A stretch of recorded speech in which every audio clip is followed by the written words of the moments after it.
Saudara ex-Jampitsus Febri Adriansyah akan mengajukan 2 permohonan pra-peradilan ke Pengadilan Negeri Jakarta Selatan terkait dengan penanganan kasus tindak pidana pencucian uang. 2 gugatan ini terkait upaya paksa Kejaksaan Agung dalam penetapan tersangka di dugaan korupsi serta pencucian uang dan penahanan. Lalu juga penetapan tersangka dalam dugaan korupsi dan pencucian uang. Kedua permohonan itu diajukan secara terpisah karena objek tindakan yang dimohonkan akan diuji berbeda. Kuasa hukum ex-Jampitsus Febri Adriansyah, Febri Diansyah, menegaskan bahwa pengajuan pra-peradilan bukan merupakan upaya untuk menghindari proses hukum. Langkah ini adalah penggunaan hak hukum yang dijamin undang-undang terkait dengan pelaksanaan kepastian hukum.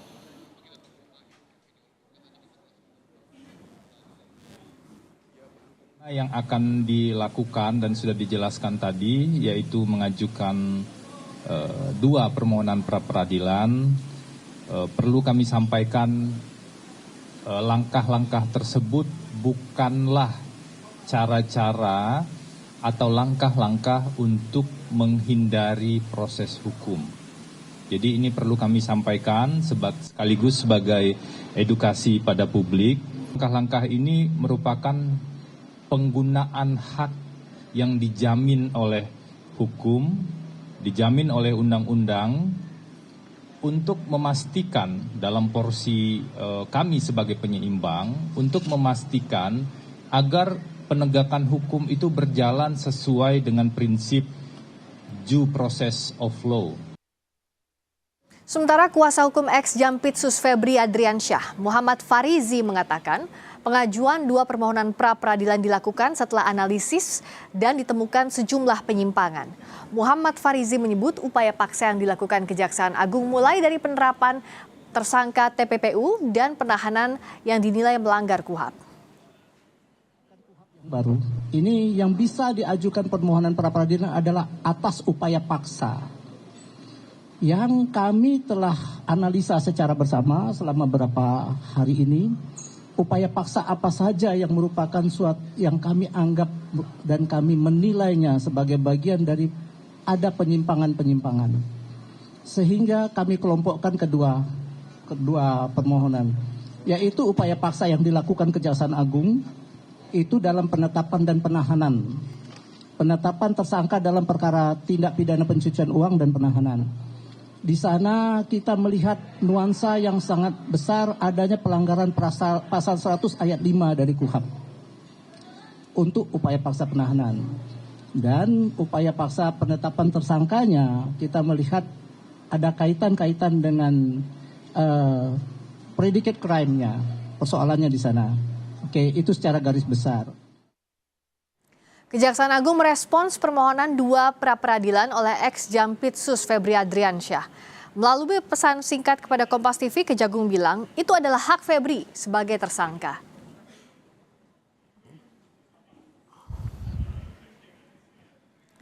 Dalam pesan tersebut, Kapus Penkum Anang Supriyatna menuliskan, kita tunggu saja, ini masih proses penyidikan. Terkait statement Pak FA, itu hak beliau dan ada mekanisme pra-peradilan diatur dalam KUHP.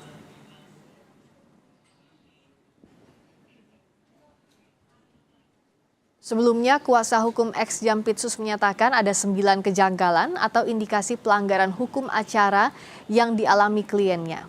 Indikasi itu diantaranya ditemukan dari 3 sprindik, ada praktik penggabungan 2 perkara, yakni tindak pidana korupsi dan TPPU dalam 1 sprindik, dan pada penetapan tersangka yang dianggap tidak sinkron dengan sprindik utama. Sampai saat ini ya, kami mengidentifikasi setidaknya ada 9 indikasi pelanggaran hukum acara dalam penanganan perkara dengan tersangka Pak FA yang ditangani oleh Kejaksaan Agung. Kami menemukan dari 3 sprindik tersebut ada praktik penggabungan 2 perkara tindak pidana dalam 1 sprindik. Jadi ada perkara tindak pidana korupsi dan TPPU. Padahal seharusnya tidak boleh seperti itu. Seharusnya sprindik tindak pidana korupsinya, kalau memang ada buktinya, itu sprindik yang terpisah. Dan untuk mengetahui perkembangan kasus ex-Jampitsus Febri Adriansyah, kita sudah terhubung dengan jurnalis Kompas TV Esra Ambarita dan juru kamera Ricky Sultana. Esra, bagaimana perkembangan terkini soal kasus yang menjerat ex-Jampitsus? Sebenarnya apakah sudah ada informasi soal pemeriksaan usai penggeledahan tadi malam? Perkembangannya masih dalam proses penggeledahan di sejumlah lokasi. Kalau kita runut mengikuti dari kasus atau perkara ini, sudah ada 6-7 lokasi yang diperiksa oleh tim 9 Kejagung. Dan terbaru ini dilakukan pada Jumat lalu, di mana ini dilakukan pada pukul 18.30 sampai 21.30 atau kurang lebih ini 3 jam. Ini dilakukan di rumah ex-Jampitsus Febri Adriansyah dan ditemukan sejumlah barang bukti berupa dokumen-dokumen yang kuat dugaannya ini berkaitan dengan perkara TPPU. Nah, untuk dokumen-dokumen tersebut sudah dilakukan permohonan ataupun untuk izin penyitaan yang kepada Tipikor yang rencananya akan dijadikan sebagai barang bukti. Nah, selain penggeledahan dilakukan di Kebayoran Baru, Jakarta Selatan, kediaman ex-Jampitsus dari Febri Adriansyah, juga dilakukan terbaru pada 1 Agustus ini untuk 2 tersangka lainnya. Karena kita tahu ada 3 tersangka dalam perkara ini, dalam TPPU, 2 diantaranya adalah Don Rito dan juga NR, di mana dilakukan penggeledahan, di mana penggeledahan ini dilakukan di kediaman dari NR, kemudian juga di kantor advokat dari Don Rito. Nah, dari sana pun diamankan sejumlah barang bukti berupa dokumen-dokumen terkait aset, kemudian juga terkait keuangan, terkait dugaan TPPU, dan juga dilakukan pemeriksaan untuk 4 korporasi. Dan di waktu yang bersamaan pula, Friska dan juga saudara, ini juga dilakukan pemeriksaan untuk 4 orang saksi yang dari korporasi.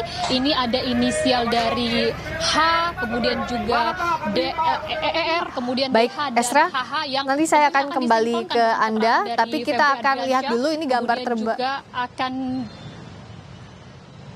Baik, silakan lanjutkan Esra.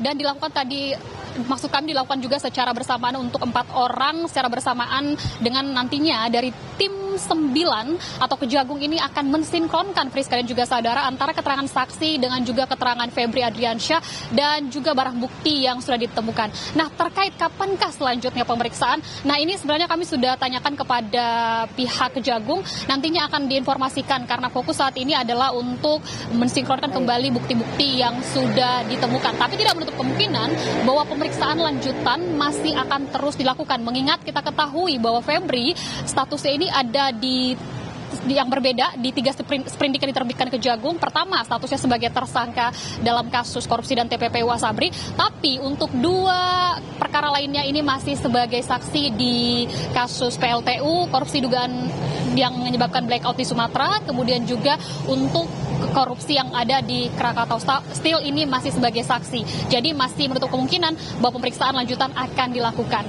Nah, terkait proses maupun rentetan perkara yang dihadapi Febri Adriansyah ini, dari pihak kuasa hukum Febri Diansyah menyampaikan terkait bahwa akan dilakukannya pra-peradilan, di mana Friska dan juga saudara, kita sama-sama cermati pra-peradilan ini diarahkan kepada 2, yakni untuk Kejagung dan juga untuk Kortas Tipikor Polri untuk menguji keabsahan status tersangka dari Febri Adriansyah. Friska. Terima kasih Esra Ambarita, langsung dari Kejaksaan Agung Jakarta. Kita tunggu perkembangan dari penyidikan kasus ini pasca penggeledahan yang dilakukan semalam. Terima kasih Esra.